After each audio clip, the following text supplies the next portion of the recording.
Continuing chapter 1, we're almost towards the end of chapter 1. So now, chapter 1, verse 20, statement 25. Through the progress of the possessor, the vows become 3. Through the progress of the possessor, the vows become 3. The possessor refers to the person, those persons who possess those vows, who have taken those vows. And so what this statement is saying is, how is it that we have these 3 sets of vows, or 3 levels of the vows? And the 3 sets of the vows, or the 3 levels of the vows, they are always referring to the individual liberation vows, the bodhisattva vows, and the secret mantra commitments, the samayas. Yeah, again, the vows of the individual liberation, the precepts of training for the bodhisattva vow, and the secret mantra samayas. So how is it that there are these 3 sets of vows, and progressively more and more, as Atisha would say, they are progressively more and more tight.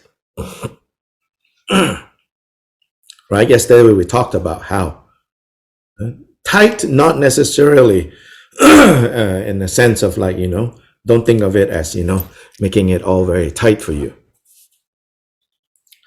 Tight in the sense of, you could say, more and more powerful, like lens, like microscope. The first one, allows you to see things that your naked eye cannot see, or cannot see so easily. Then when your naked eye cannot see so easily, you think, it's quite clean, this thing. And then you use a microscope and you look and you say, oh, actually, it's not so clean. So you clean that, right? Then you think, oh, okay, now it's clean. Then a more powerful microscope. And then you look, oh, actually, I not clean yet. Oh, you clean more. So the higher you go, actually, it's not like, the higher you go, the more problems you have. It's that you become more and more able to see all the subtle things that still have to be purified. So particularly what Kyopa Rinpoche emphasizes, he says, it's wrong view if you think, Buddha gives the easiest vows to those who are the highest, meaning those who can keep their secret mantra samayas. Then to the monks and nuns, or those practicing just on the level of individual liberations, the Buddha gave a lot of rules. Things are very inconvenient. In fact, sometimes this cannot do, that cannot do, this cannot do, that cannot do. How you sit, how you walk, how do you eat, everything it tells you can or cannot. So repeatedly, Kyopa would say, understand that the Buddhas don't have preferences like that. Particularly, the Buddhas don't have like, you can say, preferential treatment given out to different people because he like or he doesn't like them. Oh, you, I don't like. I give you more rules. You have to live more strict. You, I like. Yeah, I'll give you less rules. You have more freedom. It's not like that. So this statement, statement 25, is emphasizing how that we say that there are 3 levels of vows and they become more and more and more refined, more and more tight. It's because the one who possesses these vows, the one who is training with these vows, if they are training right, then they will evolve. As they evolve, the vows also evolve according to them.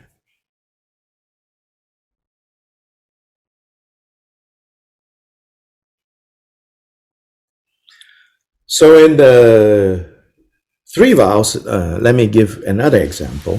Khenpo Kunpal gave example of the vow on sexual misconduct. We can also look at another example. The example of killing. Yeah, the example of killing.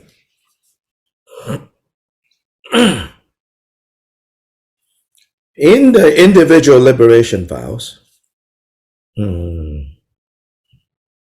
at that level, the vow that you undertake is, I vow not to kill, not to take another life. And for that vow, there are quite, for all the vows, there are quite detailed discussions on when does it constitute a full and complete act of killing. So it says that the following conditions are necessary.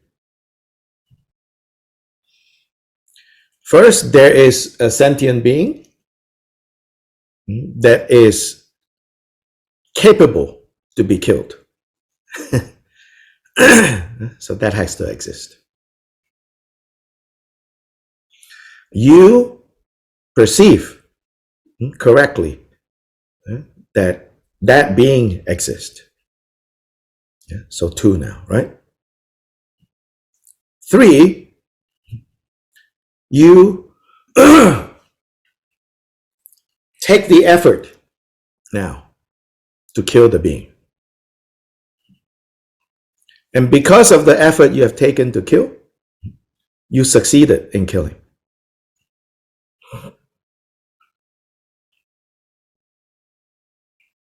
When these 4 things are all present, then that constitutes a complete karma, a complete negative cause, a complete negative karma of having killed.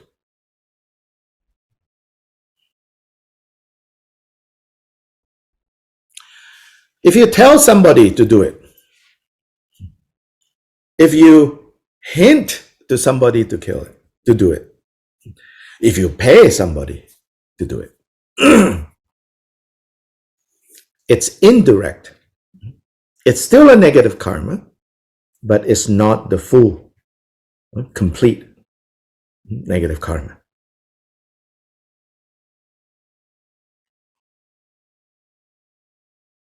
Yeah? So the broader implications of this. Oh, and furthermore, there's a difference, For example, there's a difference as to who or what you kill. So in the monastic vows, there are 4, they call defeating karmas. Meaning if you create any of these 4 negative karma, your vows as a monk or nun have been defeated, completely broken. And you have to retake all your vows. And not enough to just confess. Or you say, I do Vajra Statements, then purified. No, there are 4. And one of them relates to killing. And here it's specified as killing a human being. In other words, murder. Then immediately when that act is completed, you have completely broken your monastic vows. You say, well, what about killing an animal? It's not a defeat, not one of the four, but it's in a different category, with different degree of seriousness.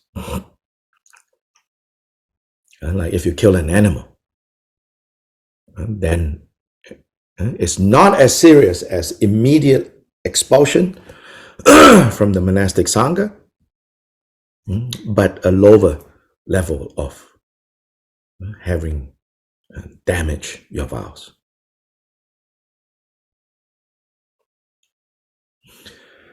So in the monastic, so in the individual liberation vows, and then again specifically the Buddha gave in the context of the monastic vows, and of course we can understand how this principle also applies. For example,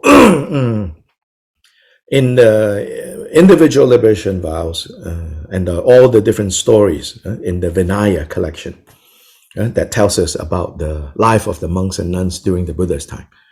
So actually in the Vinaya collection, there are many, many stories. It's actually quite interesting to read those stories. But you should know, like in the Tibetan tradition, they say, if you don't have the monastic vows, you're not allowed to read the Vinaya. But in the Theravada tradition, for example, they say, no, it's not, that's not an issue.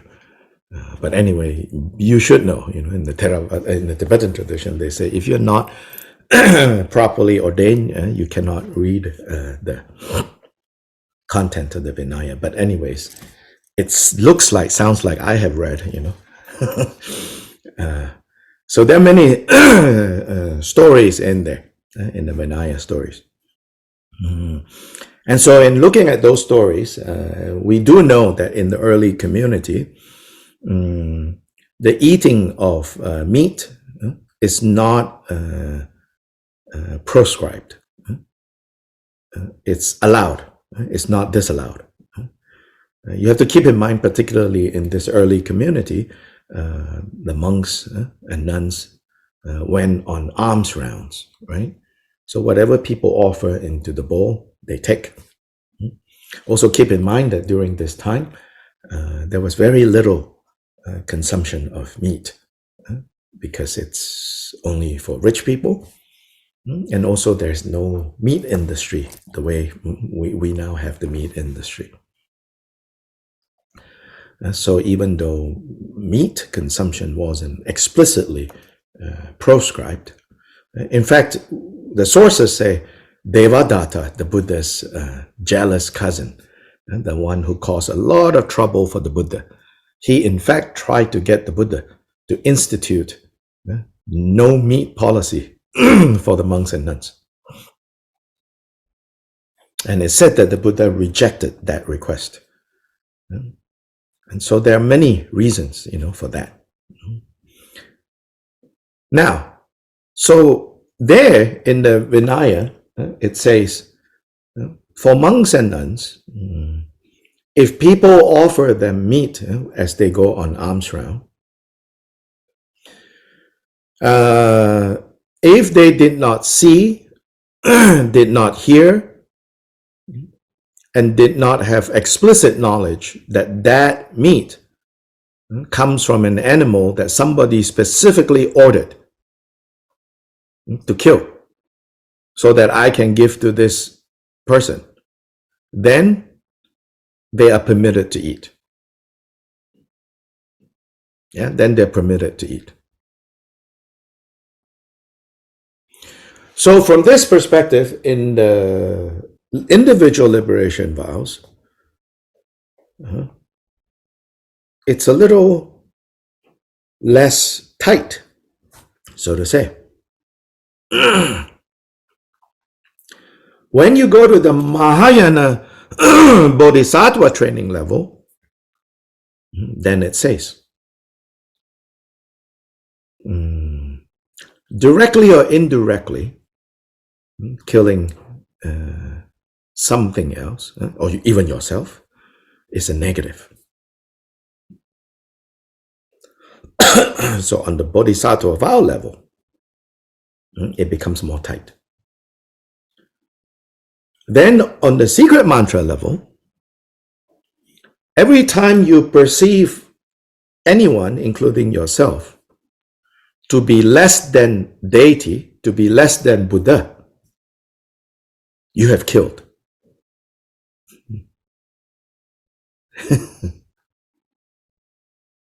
You have killed. So now you see why Atisha says, after I've taken the secret mantra level of training, those vows, it seems like every moment I'm breaking that samaya. The samaya to view all beings as deity at all times.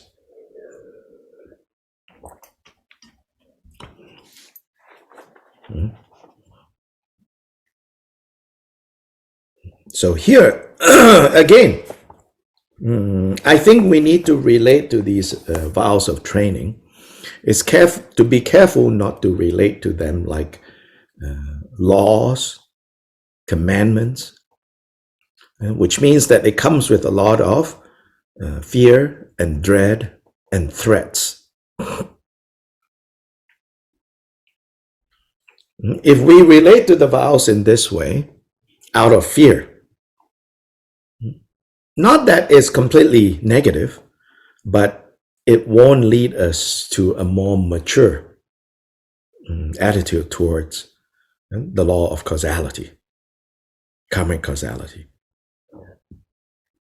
Instead, if we relate to these vows as a challenge for us to keep evolving, so that we see more and more clearly. Back to that analogy, right? You take a cloth, you just wipe the surface of your kitchen counter. You think, oh, clean. Then, someone who works in the surgery room, a nurse, your friend comes and say, oh, no, not clean, because they know there's still a lot of germs. Look closer. Oh, actually, yeah, not that clean. So now you need to polish, more clean and more clean and more clean. And so we need to evolve these vows. Right? So 25 says that. So Khenpo Kunpal's commentary. Since the three sets of vows have a single vital point, they are not separate in their essence. So all three sets of vows, they have a single vital point. However, by distinguishing the vows through the progress of the practicing possessor of the vows, they become the three sets of vows. It is like, for example, an ornament that is made of gold, but nevertheless appears as three different ornaments when it is distinguished by being worn by a king, worn by a minister, and worn by an ordinary person. And so it's the same gold, It's the same gold ornament. But it's only being worn by an ordinary person. People think, oh, yeah, it's gold. Yes, very nice. Then when a minister wears it, ooh. When the king wears it, ooh.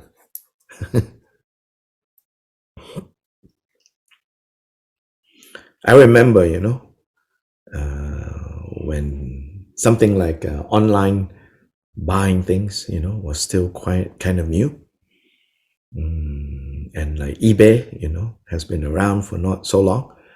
I remember people used to share stories about how all the crazy things that you can find on eBay. I don't know if they still have these crazy things or not, but people were selling things like, a piece of gum, chilled by, I don't know, Justin Bieber, you know. And I don't know how they prove, you know, this was chilled by Justin Bieber. I don't know if they have DNA tests, but you know, or a piece of cake, you know, from now King Charles and Princess Diana's wedding, you know. Like the gum, especially, you know. It's like if I put on eBay now, you know, oh, gum that I chewed, you know, I have to pay people to buy it, you know. But then if it is Justin Bieber chewed it, you know, then you can prove it, you know. Same gum, you know.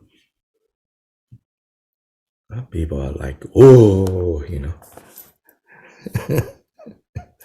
So it depends on the possessor. Depends on the possessor. So in that way, you could also think about how even if we're just practicing with the simple principle of, I will avoid the 10 non-virtues. As your own spiritual maturity evolves into stronger and stronger, I would say that you will automatically take it to the level of secret mantra, even without like learning all about samayas, and this is how you get samayas, this is what the samaya is, and samaya is this, and you know, you get it in a ritual, you get some kind of special vajrayana samaya, a ceremony, la la la, all of that, because it will evolve, right, into this maya level, just as it would evolve into the bodhisattva level. Will it automatically evolve? Not sure. So better we have the desire for it to evolve.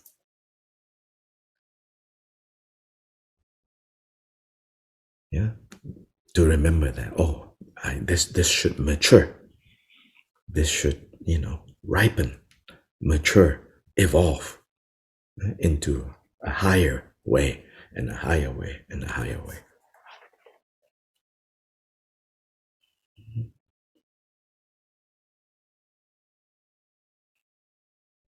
And so this is statement 25. Now, statement 26.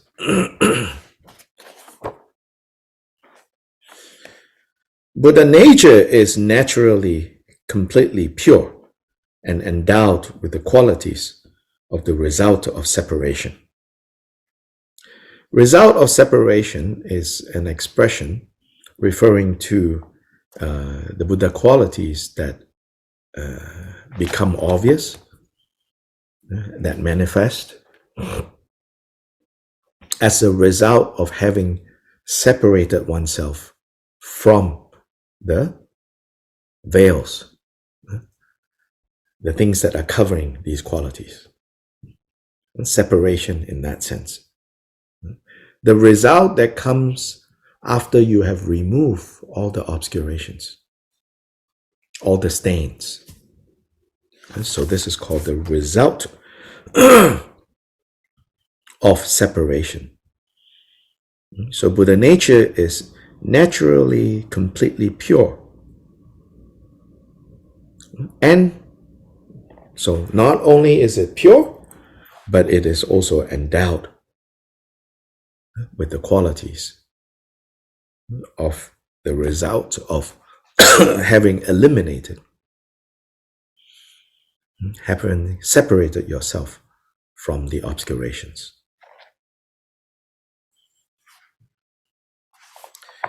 So let's look at the commentary. It says, all sentient beings.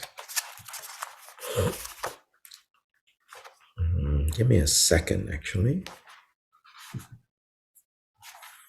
I want to go look at the beginning.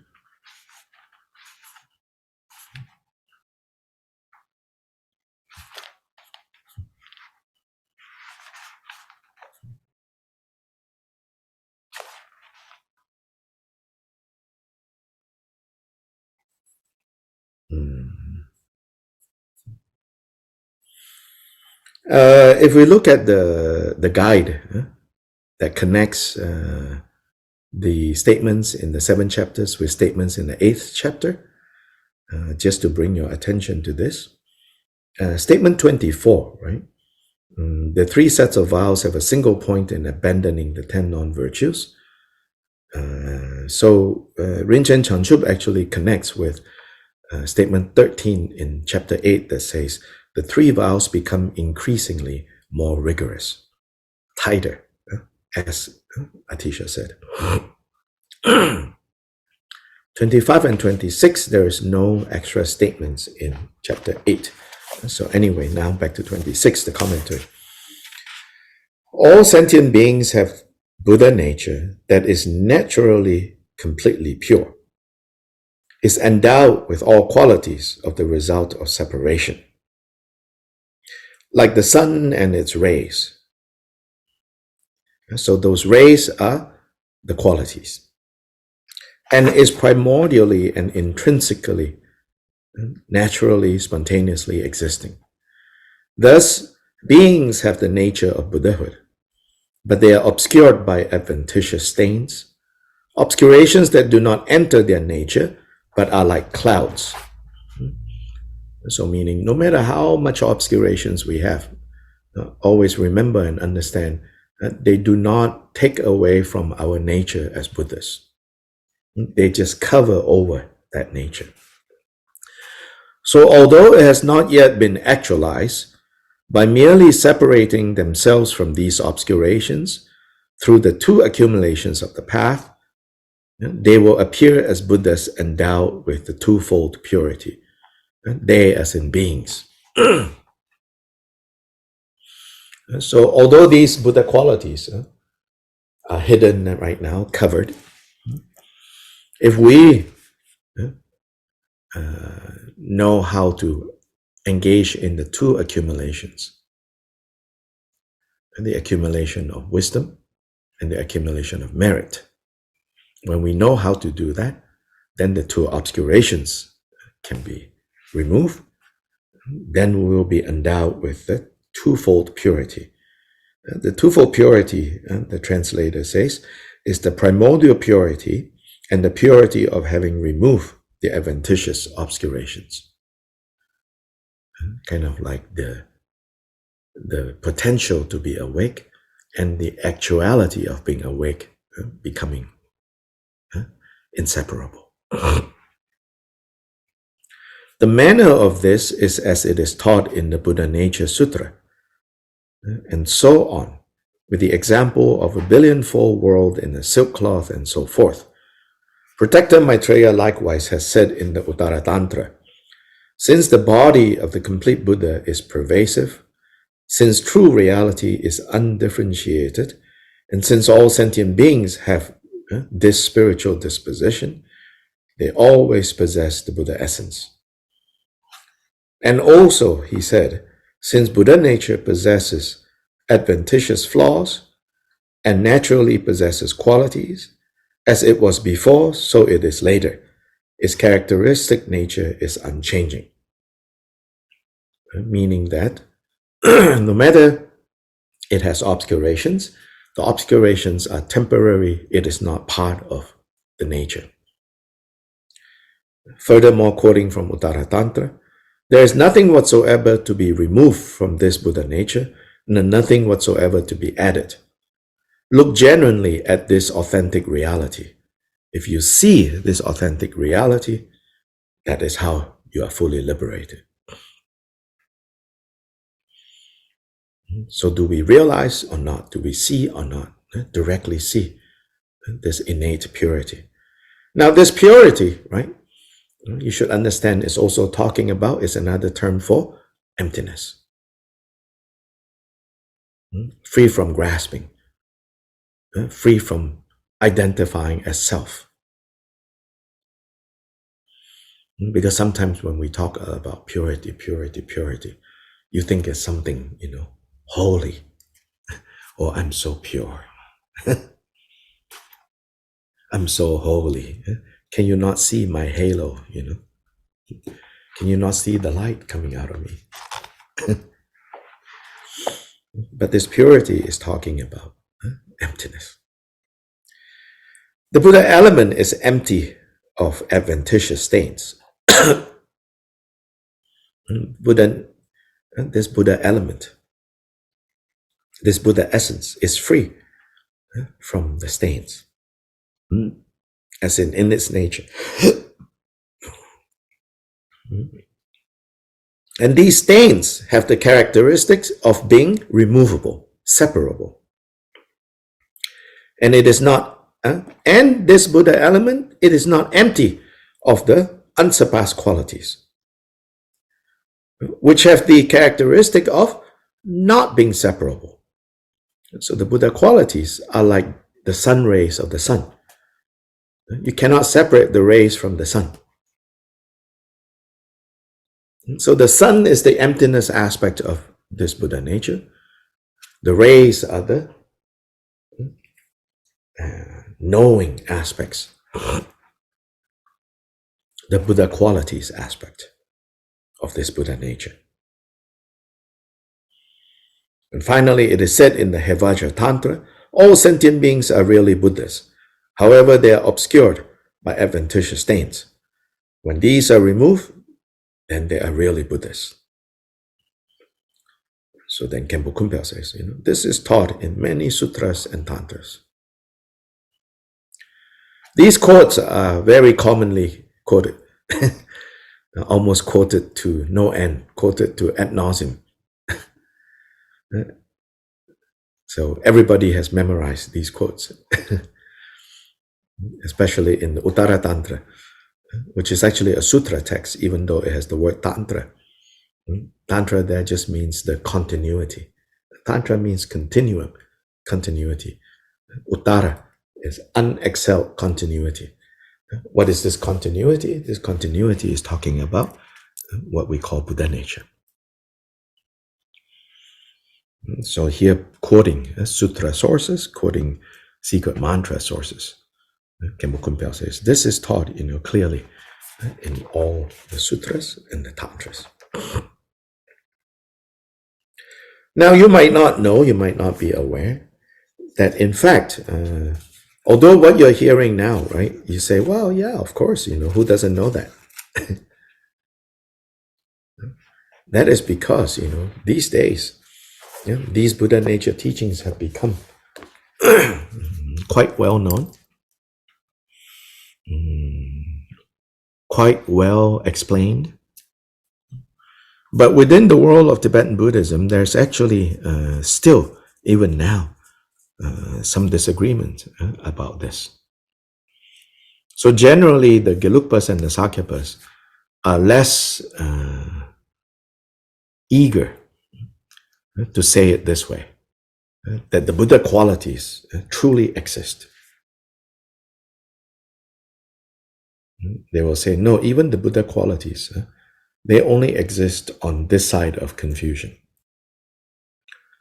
As to being free from confusion, there's nothing you can say, they say.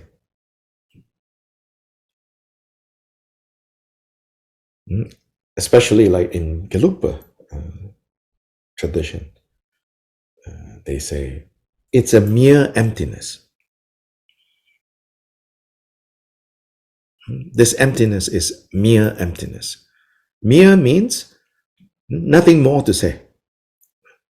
It's simply empty of essence. And that's as far as you should say about what is the status of this Buddha. And they will say, the Buddha qualities don't exist right now. They're only brought into existence when you cultivate these qualities and when you have removed the obscurations. So they emphasize that you have to cultivate these qualities. So without needing to get into who is right and who is wrong, I think for the most part, neither you nor I are qualified to say who is right or wrong. And why I say that? Because we are not close to, we're not that close to truly seeing how this actually is, you know. These are all just noble rumors. So without getting into who is right or who is wrong, I think one way we can look at these two different explanations of the Buddha qualities, one that says they are inherently, they are there, they are never separate from Buddha nature itself, like the sun rays and the sun. Then others will say, no, no, no. You know, they are things that you have to develop. As you counteract each of the antidotes, you bring about the appearance of the opposite of the poison.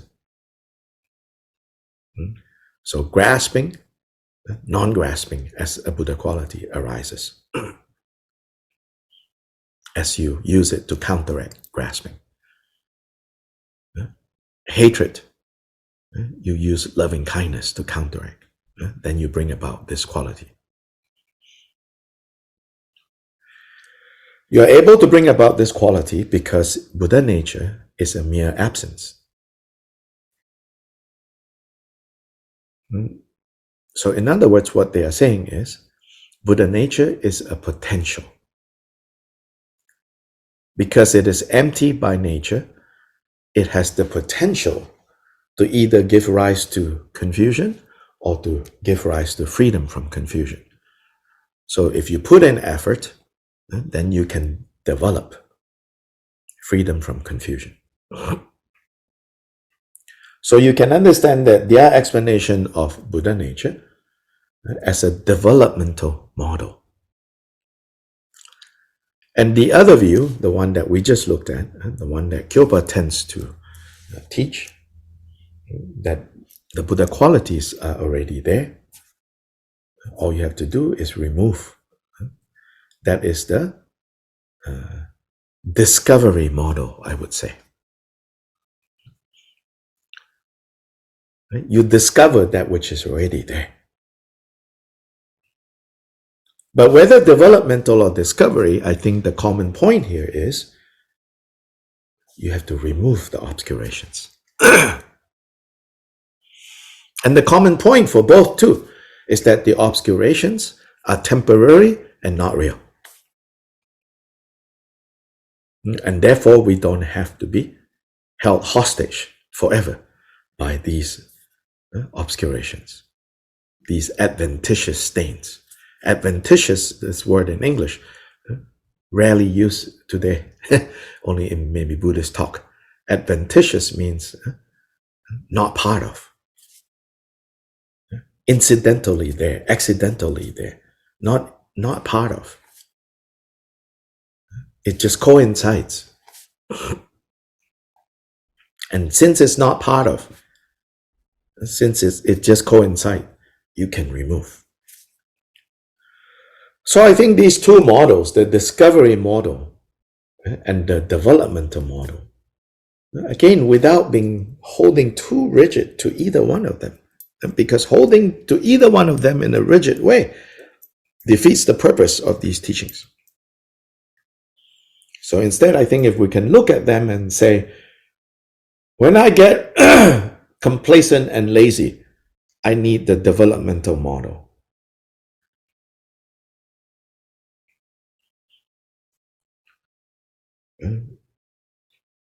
When I get discouraged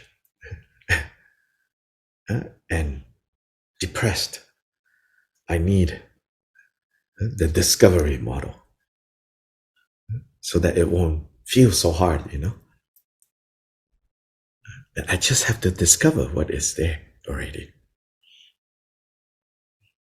I just need to not get distracted by all the problems that I feel that I have now, all the difficulties that I feel that I have now.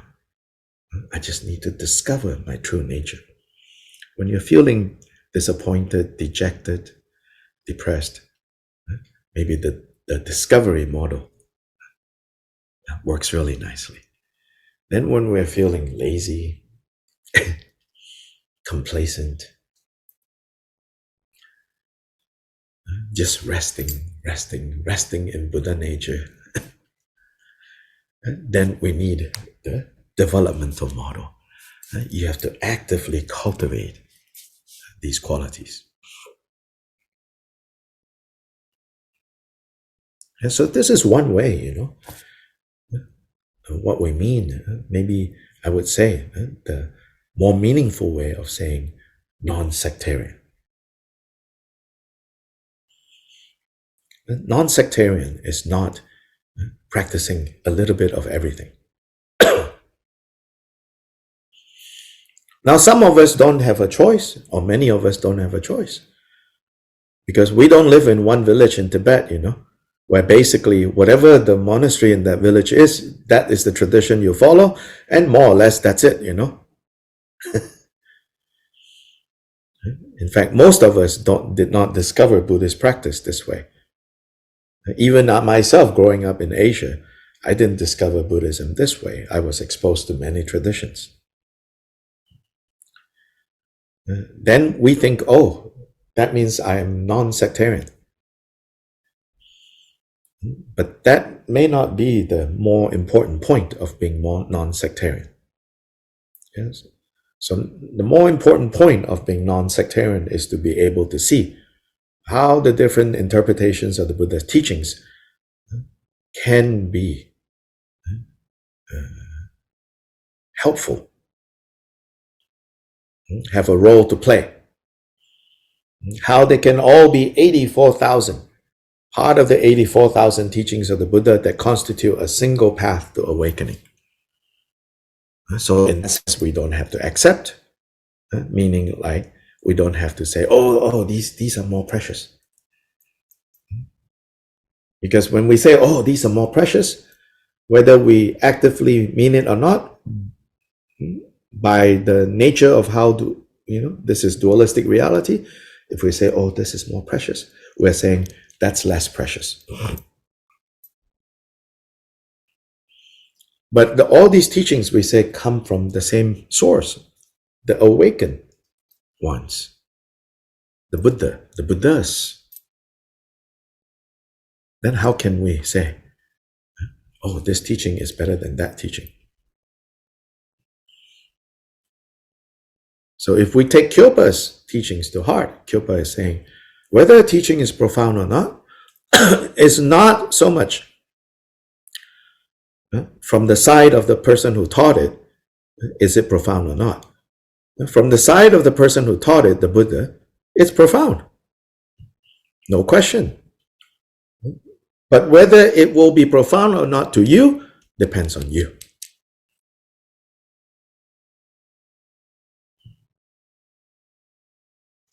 This is also not just blind acceptance. Oh, it's all profound, all profound, all profound.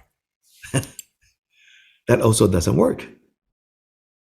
You have to learn and see and slowly develop ability to appreciate. Oh, this is how this point is profound.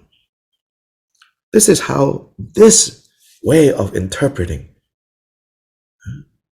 is very helpful. Oh, yes.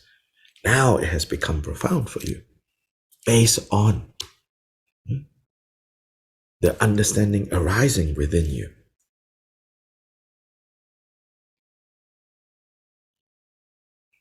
Yeah, so also one word about, non-sectarian.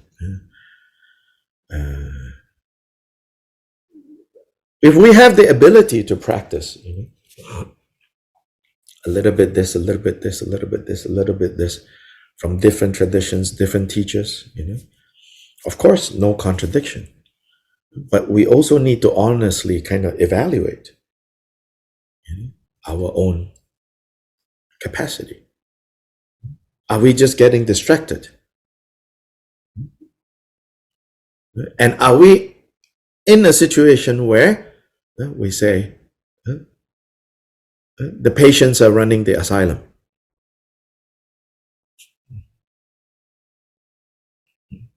Meaning mental hospital.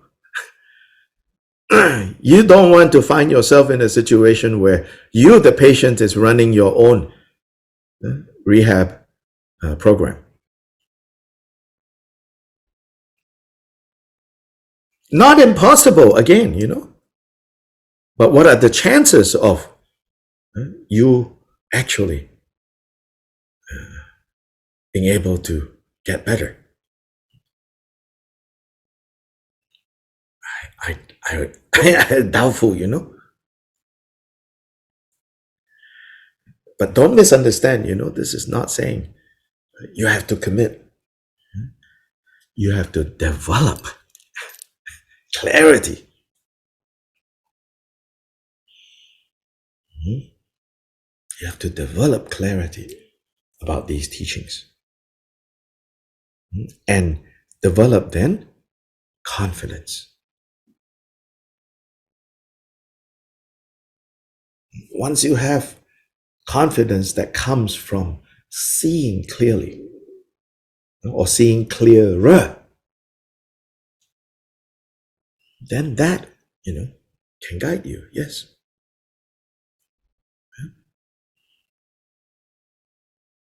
Okay, now